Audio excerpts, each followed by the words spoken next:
Hello, everyone, and welcome back to the Pain of Freedom podcast, a show dedicated to helping women finally overcome persistent pain and return to that active, strong, and confident version of themselves.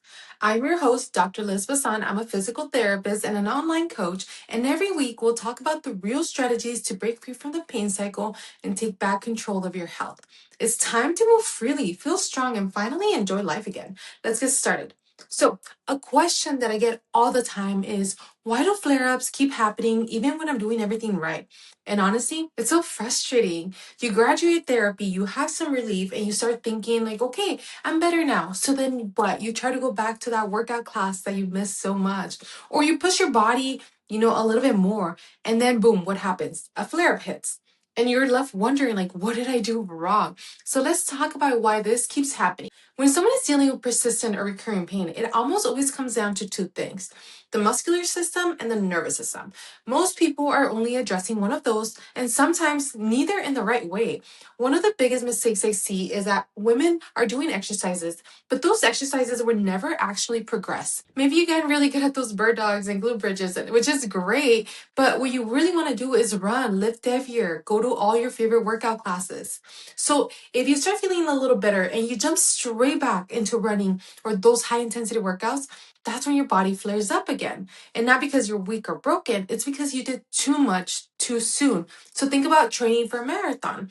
Someone that's training for that is not gonna not run for years and then just wake up one day and be like, okay, I'm gonna go run my 20 something miles. No, like they're gonna start with 5 miles, then 10, then 15, all the way until they can work their body, their tolerance up to that load.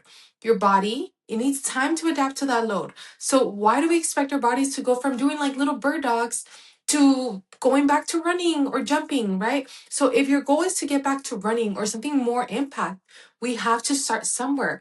We have to take your body little by little, progressively strengthen it so that we can prepare for that amount of activity. But in a lot of traditional therapy settings, the focus is really just on calming pain, not on building you back up to that level that your life or your workouts actually require. So the key is about a progressive approach to that point.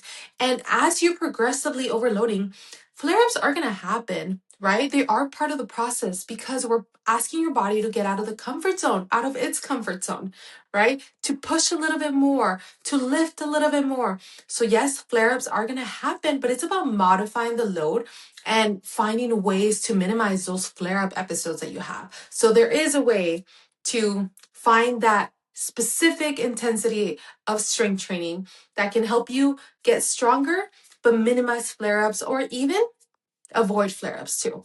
So the strength part is a big component, but let's also talk about the opposite side, the nervous system. And honestly, this part is the one that most people miss.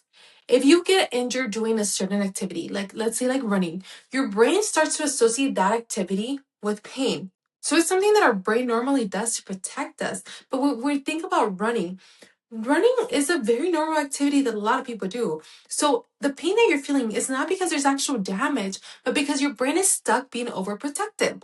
It's basically saying the last time this hurt, so it must be dangerous. So when you try to do it again and feel pain, your brain goes, see, I told you, don't do it again, right? And then you really start to believe that running is harmful and that you should never do it again.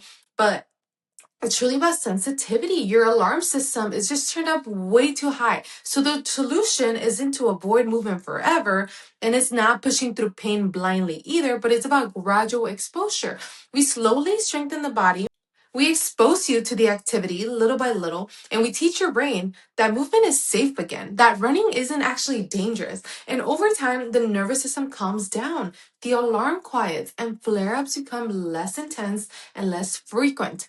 Okay, so when you combine those two, proper strength training with nervous system retraining and actually understand what pain is and isn't, that's when people get their lives back. Not just less pain, but back to what they love, confidence in their body again. So, no, you're not broken. This does not mean you'll never get to do what you love again.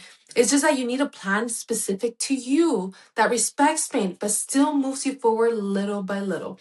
Getting back to what you love is 100% possible. Hope this episode helped. If you're at a point where you're like, okay, I'm ready to get back to what I love, message me on Instagram and I can send you more info.